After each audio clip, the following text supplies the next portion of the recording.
Parlons slow life, parlons déconnexion, parlons reconnexion, parlons lâcher prise.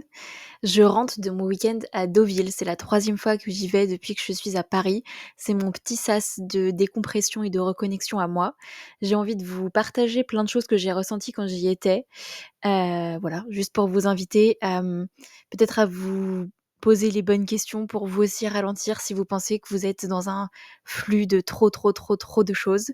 Donc je vous propose que ce soir, on se dise tout et qu'on parle sans tabou de reconnexion, de slow life et de prendre le temps de ralentir. Santé! Installe-toi sur cette chaise, juste ici, et lève le nez, lève les yeux, lève le cœur, lève la voix. Que peux-tu contempler de cette place? Moi, quand je m'assois sur cette chaise, je vois un pêle-mêle d'images, de photos, de souvenirs. Je vois des vêtements, des mots, de l'expression. Je vois des tons orange et violets. Je vois aussi des brouillons de moi, de vie, qui m'ont appris beaucoup sur ce que je suis aujourd'hui. Et ce que je vois surtout, ce sont toutes les potentialités de ce que j'ai été, de ce que je suis, de ce que je peux être et veux devenir. Ici, j'ai envie de vous parler de tout ça, de me raconter, me partager, de la mode jusqu'aux mots, et de laisser résonner.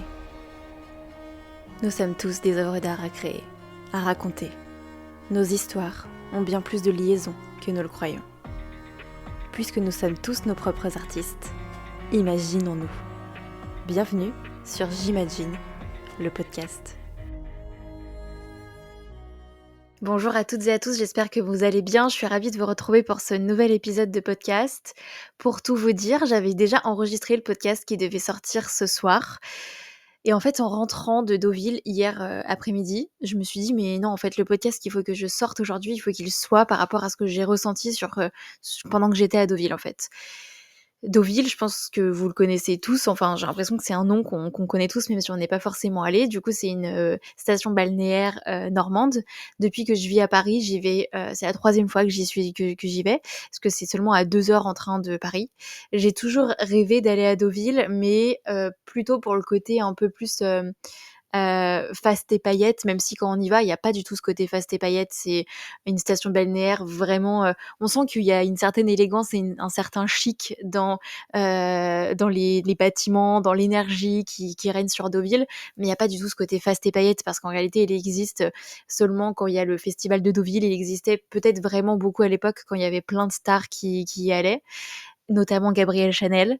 Et moi, j'ai toujours été une très très grande fan de Gabrielle Chanel et je sais pas pourquoi, genre je rêve d'aller boire un coup au Ritz parce que Gabrielle Chanel y vivait à la fin de sa vie. Et j'ai toujours rêvé d'aller à Deauville parce que quand j'ai lu plein de livres sur les histoires de Chanel, elle parlait de ses périples à Deauville, enfin on parlait de ses périples à Deauville, de comment ça avait pu aussi un petit peu l'inspirer dans certaines de ses collections. Et je me suis dit mais mon Dieu, il faut que j'aille à Deauville. Donc la première fois que j'y suis allée, c'était vraiment dans ce sens de marcher entre guillemets sur les traces de Gabrielle Chanel. Je dis entre guillemets parce que j'ai pas envie de passer pour une meuf trop fanatique, mais en réalité je suis carrément une meuf trop fanatique. Je sais pas, mais en fait je me dis que toutes les personnes qui m'inspirent, j'ai envie de marcher sur leurs pas parce que dans un sens je me dis que ça va m'inspirer moi aussi. C'est pas du tout fanatique dans le sens où elle est au-dessus, les personnes sont au-dessus du monde, qui peuvent réaliser des choses beaucoup mieux que moi, pas du tout. C'est un côté fanatique dans le sens où en fait j'admire quelque chose vraiment en particulier chez les personnes dont je suis fan et j'ai envie de m'en inspirer.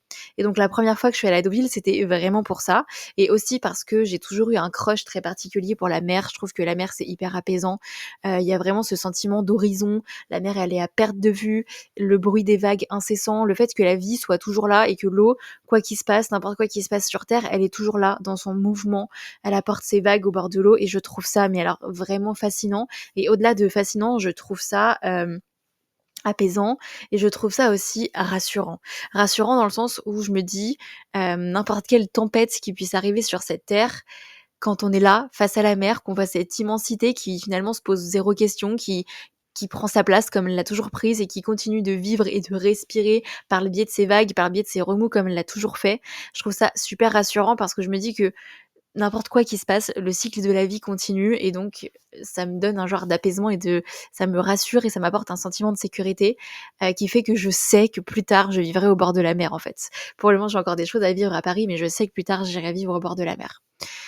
Donc voilà, je suis partie pour la première fois à Deauville il y a genre 1 an et demi, 2 ans, je dirais maintenant. Ouais, non, c'était peut-être l'année dernière, je me souviens plus, c'est pas très important en même temps. Je me rappelle que j'avais très mal choisi ma période parce que j'y étais allée en fin d'hiver et j'avais eu très froid. Quand j'étais arrivée, il pleuvait de ouf et tout, mais bon, j'avais quand même vécu un super moment. Et donc là, ce week-end, c'est la 3e fois que j'y allais. Et pour la première fois, en fait, j'y suis vraiment allée en décidant de me foutre la paix. Parce que d'habitude, à chaque fois que j'allais à Deauville, en fait, je me je me mettais la pression et je mettais la pression sur ce week-end que j'allais vivre. Parce qu'en fait, je savais pourquoi j'allais à Deauville. Il y avait le côté marcher sur les pas de Chanel, mais il y avait aussi le côté de venir rechercher, en fait, une certaine reconnexion à moi, une certaine déconnexion à la vie qui va tout le temps très vite, surtout à Paris. Il y avait vraiment plein de choses que j'attendais de moi dans ce week-end-là et que j'attendais de ce week-end. Et du coup, je me mettais une pression de dingue en me disant je vais profiter d'être à Deauville pour dessiner des choses par rapport à ma future marque. Je vais lire des livres, je vais faire des masterclass un peu développement personnel que j'ai pas forcément le temps de faire quand je suis à Paris. Je vais aller me poser au bord de la plage, je vais méditer, je vais entendre le bruit de l'eau. Enfin, en fait, j'avais vraiment tellement peur de pas profiter à fond de ce que j'allais vivre, enfin de mon week-end en fait, tellement j'avais peur de pas réussir à déconnecter et à me reconnecter à moi, je me faisais un programme, mais n'importe quoi. En mode, que toi, tu vas profiter vraiment du fait que tu sois à Deauville pour te déconnecter, OK? Tu vas faire des trucs de développement personnel que tu as pas pris le temps de faire d'habitude. Tu vas méditer, tu vas aller au bord de l'eau, tu vas écouter l'eau, tu vas réfléchir sur toi-même et sur la condition de ta vie. Et en fait, juste là, en le disant, je me disais: «Mais waouh, c'est nul, en fait, cette pression que je me mettais». Je me rappelle que je me la suis surtout mise vraiment, vraiment très fort le premier week-end où je suis allée à Deauville. Le second, un peu moins. J'ai réussi à être un peu plus dans du lâcher prise et là, sur ce week-end-là, vraiment, je me suis dit: «Mais tu te fixes rien du tout». Je suis partie sans to-do list et vraiment ça m'arrive quasiment jamais. Il y a que quand je déconnecte l'été, quand je pars 3 semaines en vacances que je n'ai pas de to-do, sinon j'ai toujours une to-do n'importe où que j'aille. Donc j'ai décidé que là, il y aurait pas de to-do, j'ai décidé que je ferais ce que je veux, quand je veux. J'ai emporté des affaires confortables et chaudes parce que je savais qu'il allait pas faire très chaud. J'ai emporté mes carnets de dessin, mon coloriage et des livres, c'est tout. Je me suis dit: Tu vis, tu feras ce que tu veux, quand tu veux, au moment où tu as envie de le faire. Et c'est exactement ce que j'ai fait. Et c'est ce qui m'a inspiré ce podcast parce qu'en fait, samedi, j'étais sur la plage, il pleuvait, j'avais ma cape, j'avais emmené ma cape de pluie, merci à moi d'avoir pensé à la mettre dans ma valise. Donc j'étais totalement protégée de la pluie, j'étais totalement protégée du froid que pouvait apporter le vent parce que bien évidemment c'est pas drôle s'il y avait seulement de la pluie, il y avait aussi du vent. Je sentais ma cape fouetter contre mes oreilles, je sentais le vent qui me poussait dans le dos selon si j'étais dos à lui, qui me retenait si j'étais face à lui. Mais j'étais tellement heureuse d'être là. Il faisait gris, il pleuvait, il faisait pas chaud. Moi qui m'étais projetée dans un week-end à Deauville en me disant: «Je vais emporter mon maillot de bain, je vais être sur la plage, je vais "bronzer" entre guillemets», parce que les gens qui me connaissent savent que je bronze pas vraiment, mais en tout cas je vais profiter d'un semblant de vacances, à la mer. Pas du tout, pas du tout. Je suis sortie de chez moi le samedi matin pour aller petit déjeuner sur mon bar préféré qui est sur la plage de Deauville. Il pleuvait, mais tellement. Je suis arrivée au bar, j'étais trempée, mon sac était trempé. Heureusement que j'avais eu la réflexion de mettre ma serviette de bain par-dessus, sinon mon livre aurait été trempé, mes carnets de dessin et de coloriage dans mon sac auraient été trempés vu que mon sac était trempé. Et pourtant, je vous jure les gars, je souriais. Je souriais parce que je me suis dit: «Mais en fait, je suis à Deauville». Je suis à Deauville, il y a la mer qui est là, il y a la plage qui est là, il y a moi et moi qui sommes là. On est juste là pour déconnecter et reconnecter à nous et à ce qu'on a envie de faire. On s'en fiche qu'il pleuve, c'est génial, je suis à Deauville. Et l'après-midi du coup, enfin en début d'après-midi le samedi, il pleuvait un peu moins, il y avait juste vraiment ce vent incroyable. Je suis allée sur la plage, j'ai couru, j'ai regardé ces vagues justement dans un reflux incessant. Je les ai filmées parce que je me suis dit quand j'aurais besoin de me reconnecter à la mer et que je pourrais pas la voir, j'irai voir ces vidéos-là. J'avais le sourire jusqu'aux lèvres et je me suis dit: «Mais en fait, je suis vivante». Et à ce moment-là, j'ai ressenti une liberté à l'intérieur de moi que je n'avais jamais ressentie. Parce que c'est vraiment trop tout con ce que je vais vous dire, mais pour moi ça a beaucoup d'importance. Je suis quelqu'un qui fait toujours attention à tout. J'ai vachement progressé sur ce côté-là, mais je suis quand même quelqu'un qui calcule toujours tout, qui a été souvent dans la retenue, au peur de trop se lâcher et de trop en faire, un peu dans les codes tout le temps. Et là, j'ai couru sur la plage, j'avais du sable plein mes baskets, j'étais trempée parce que j'étais sous l'eau, enfin sous la pluie toute fine et le vent, qui était là. Hem Il y avait encore des endroits, en fait, où la marée, avait creusé des trous dans le sable et donc il y avait de l'eau qui restait, qui stagnait comme une flaque en fait, et en courant, j'ai couru dedans et je m'en fichais. Je rigolais juste de me dire que j'étais là, les pieds pleins de sable, les pieds mouillés parce que j'avais marché dans une flaque et que j'étais super heureuse, et c'est un sentiment de liberté que je pense je ne m'étais quasiment jamais autorisée, même quand j'étais enfant, et j'ai trouvé ça, mais alors tellement merveilleux, que je me suis dit: «Mais Morgane, cette liberté, garde-la en fait. Tu peux faire exactement ce que tu veux, quand tu veux. Tu peux rire, tu peux t'amuser, tu peux danser, tu peux chanter, tu peux désobéir, tu peux crier, tu peux t'énerver, tu peux dire non, tu peux dire oui, tu peux changer d'avis. Tu es libre en fait», et je l'ai ressenti véritablement au bord de cette plage, en courant, les pieds mouillés parce que j'avais mis les pieds dans une flaque. Je pense que vous pouvez entendre encore mon engouement quand je vous en parle.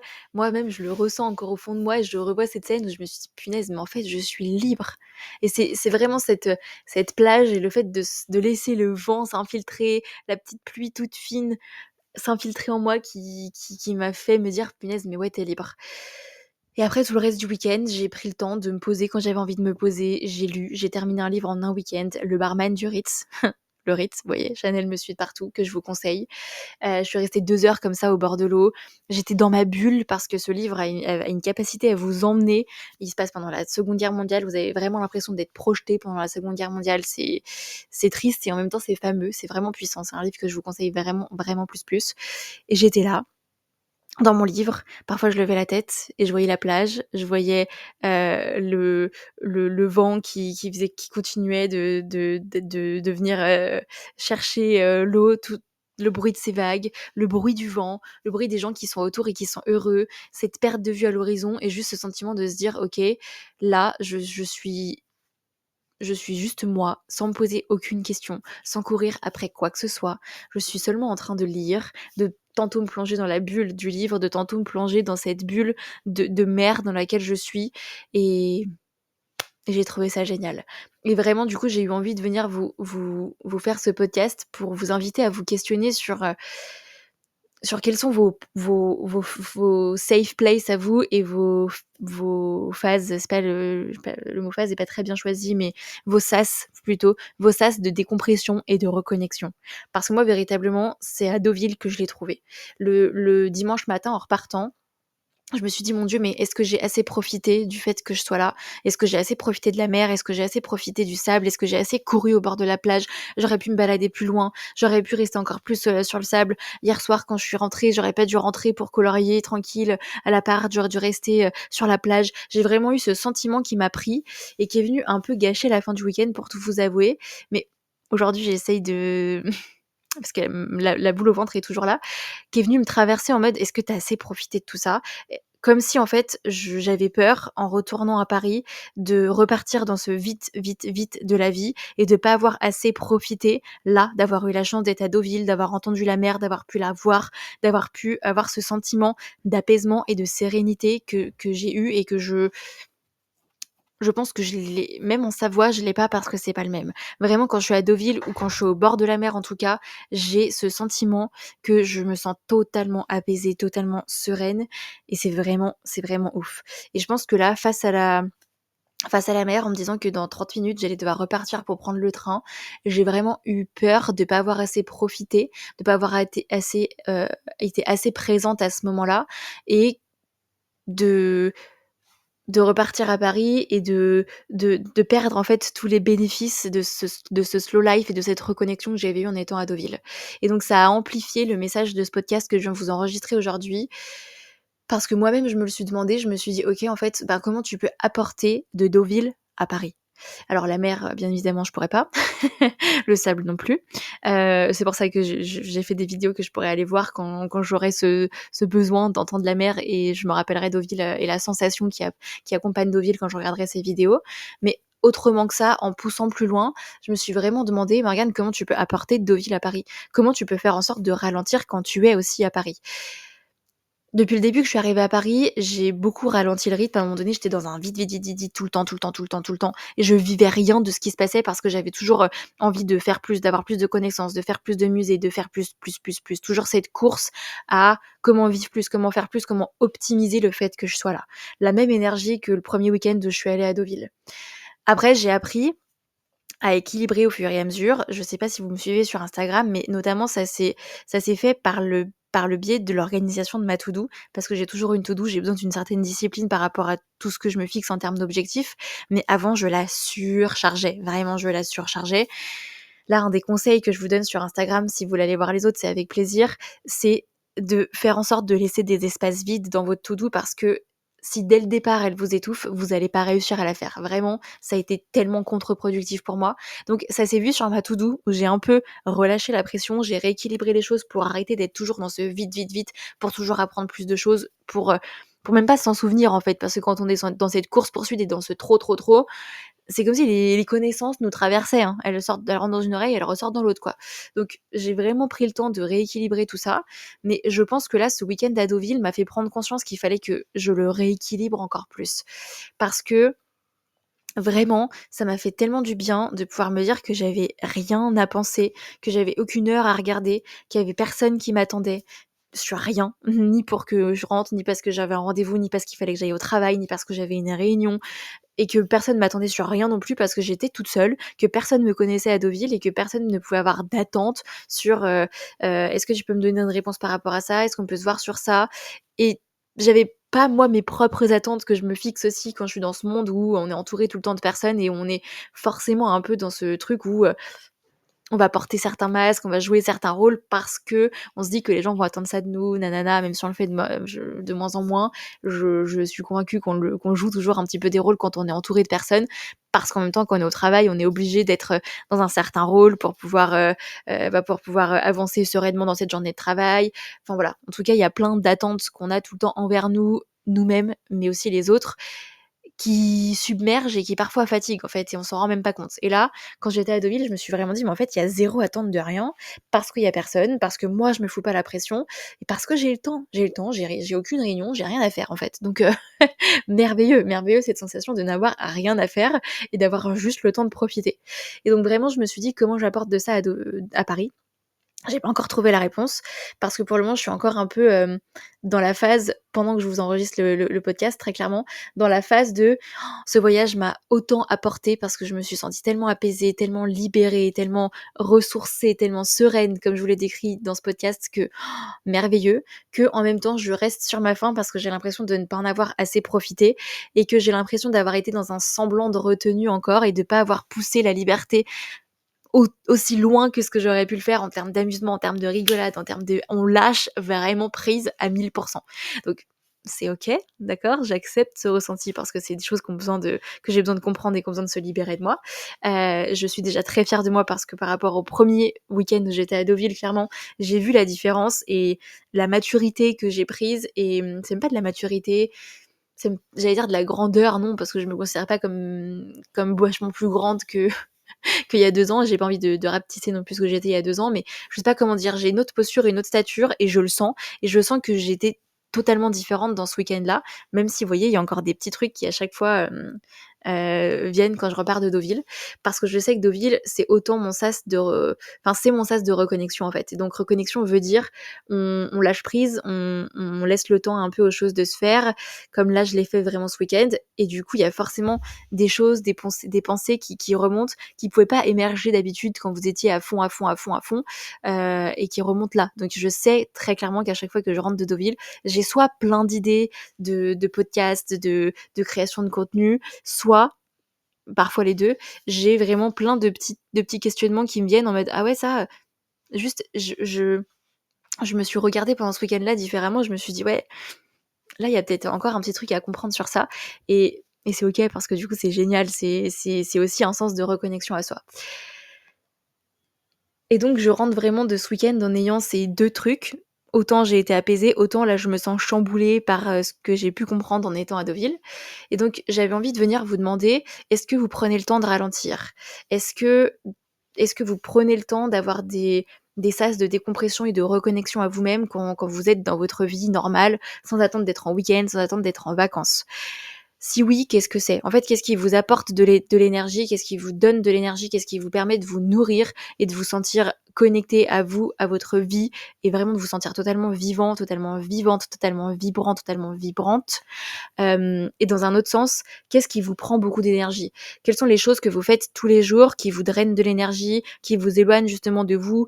Quels sont les masques que vous pouvez porter, les rôles que vous pouvez jouer, qui vous sont sûrement utiles dans plein de domaines de votre vie, mais qui dans un autre sens, vous prennent plein d'énergie, que vous prenez pas le temps de venir ressourcer. Parce que quand je reprends l'exemple de quand on est au travail, il y a un certain rôle qu'on joue parce qu'il y a des choses qu'on doit montrer, parce qu'il y a forcément des choses qu'on attend de nous. Il y a un genre de pacte qui se fait entre notre patron et nous. Et donc chacun a son rôle à jouer et a ses masques à porter quand on est au travail. Si vous sentez que ça vous draine beaucoup d'énergie, plus que ce que ça devrait, donc il y a peut-être un sujet sur le fait que vous n'êtes pas du tout à la bonne place parce qu'il y a jouer un rôle et surjouer le rôle un rôle dans vos journées au travail. Et surtout, demandez-vous ce que vous pouvez faire le soir, le week-end, entre midi et deux, peu importe, pour vous ressourcer. Donc ça peut être déjà, demandez-vous quels lieux sont vraiment ressources pour vous, comme moi, Deauville l'est, quand vraiment vous sentez que vous avez besoin d'une vraie coupure et d'un vrai grand sas de déconnexion, où est-ce que vous pouvez aller et qu'est-ce que vous pouvez faire. Et au quotidien, demandez-vous qu'est-ce que vous pouvez apporter à votre quotidien pour recharger vos batteries et pour vous permettre d'avoir quand même ce sentiment de reconnexion à vous, de prendre du temps pour vous, de lâcher prise sur les attentes des autres, sur vos attentes à vous-même, et de juste être avec vous-même et de faire ce que vous avez envie de faire sans vous poser aucune question. Moi aussi, je vais faire cet exercice parce que, comme je vous disais, j'ai vraiment envie d'apporter de Deauville à Paris. En tout cas, ce que je ressens quand je suis à Deauville, de faire en sorte de le ressentir aussi quand je suis à Paris. Et ce sentiment de slow life, de prise de temps, de lâcher prise, de reconnexion, de déconnexion aussi, j'ai vraiment envie de faire en sorte de l'apporter à Paris. Donc voilà, je voulais juste vous inviter à vous poser les mêmes questions pour vous parce que notre énergie, c'est notre moteur en fait. Et donc c'est vraiment hyper important qu'on en prenne soin. Et je sais qu'on est dans cette ère de l'efficacité et de la surproductivité, je viendrai sûrement vous en parler un jour. Et donc c'est d'autant plus important que d'avoir des moments de coupure où on se dit OK, là juste je respire, je suis avec moi-même et c'est tout. Où on envoie chier le monde à ce moment-là en fait, en parlant poliment. Je vous fais des gros bisous, j'ai été ravie de vous raconter mon périple en version émotion, ressenti, sentiment, ce que ça a pu m'apporter. Je serais ravie d'avoir vos retours en dessous de cet épisode de podcast ou aussi sur mon Instagram. Je vous fais plein de bisous et je vous dis à la semaine prochaine. Ciao.